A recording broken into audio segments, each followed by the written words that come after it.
Estamos de volta aqui com o Jornal. Gente, olha, se perguntarem para você, cite um nome de um político peruano. A possibilidade de que ele seja Alberto Fujimori é gigante. Ex-presidente, um personagem político dos mais complexos, contestados, com uma biografia ali, com altos e baixos, típico latino-americano presidente.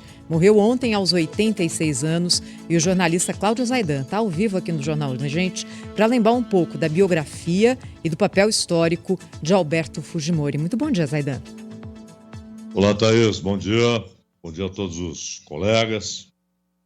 O Fujimori ficou 10 anos no poder, então é claro que o tempo já é suficiente para você ter uma complexidade, né, no que ele fez. Mas, de maneira sucinta, ele foi uma máquina de crimes contra o povo peruano. Interessante que o Fujimori, vocês devem se lembrar, claro, o Jornal Gente tem uma audiência tremenda entre os jovens, então muitos nem eram nascidos quando o Fujimori foi eleito.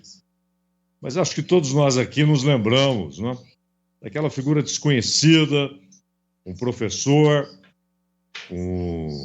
graduação e pós-graduação em agronomia, também concursos em matemática e alguns campos da física. Era um sujeito inteligente e foi uma carreira acadêmica importante, ele virou até reitor. De repente, Fujimori se interessa pela política, funda um partido, o Câmbio 90, como todos sabem, câmbio, mudança em espanhol. E o Fujimori resolve, então, disputar a eleição presidencial. E em 90, o Peru vinha de 5 anos do Alan Garcia, o aprista Alan Garcia, e o aprismo muito forte no Peru, uma espécie de social-democracia, não faz de conta de social-democracia, mas estava desgastado. E aí aparecem duas grandes novidades: Fujimori e o intelectual, escritor, conhecido no mundo inteiro, Mário Vargas Llosa. O primeiro turno, Fujimori surpreendentemente fica em segundo, passando o candidato do APRA. E vai para o segundo turno, a eleição foi em abril, em junho, a disputa com o Mário Vargas Llosa. Ele ficou em segundo, mas no segundo turno ele teve o dobro de votos do Vargas Llosa.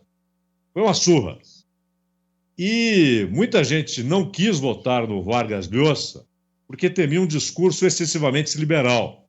Havia aquelas 10 recomendações do FMI que o Vargas Llosa abraçava abertamente, incluindo privatização, reforma tributária, enxugamento do Estado, diminuição de investimentos públicos, aquele receituário conhecido. O Fujimori combatia esse discurso do Vargas Llosa, foi eleito, inclusive a classe média peruana ficou meio assustada com as propostas do Vargas Llosa de liberação radical. E aí o Fujimori faz exatamente o que o Vargas Llosa havia prometido. Tanto que o FMI, satisfeito com as medidas iniciais, empresta dinheiro para o Peru.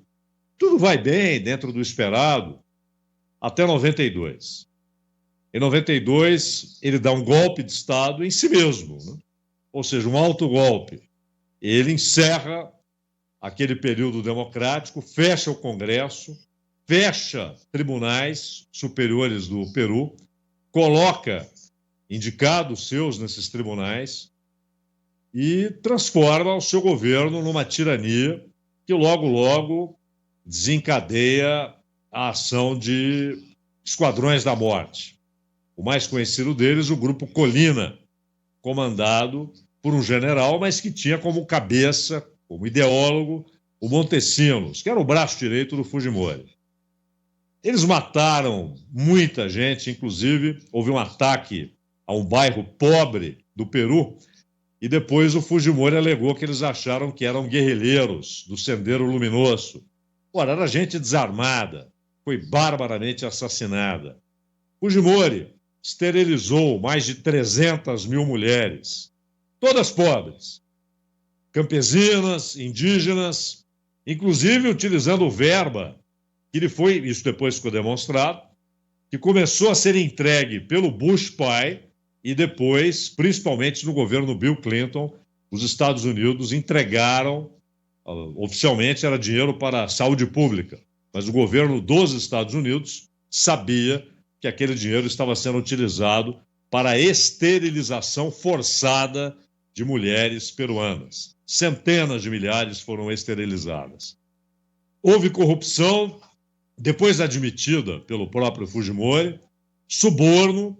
Só para o Montesinos, ele retirou dos cofres peruanos, do dinheiro do povo peruano, 15 milhões de dólares. Entregou esse dinheiro para o Montesinos, que comandava aquela máquina de corromper e matar e reprimir.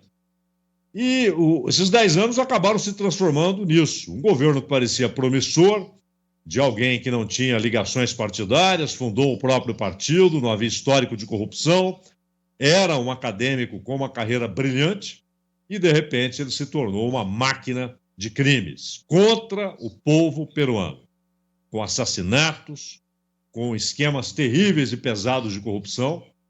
E demais, o Peru depois mergulhou nessa trágica sequência de denúncias de corrupção, tanto que o Alan Garcia, aquele que antecedeu Fujimori, e depois voltou à presidência, o Alan Garcia, ele se suicidou, tirou a própria vida há 5 anos, né, acusado pela Lava Jato peruana de ter recebido propina da Odebrecht.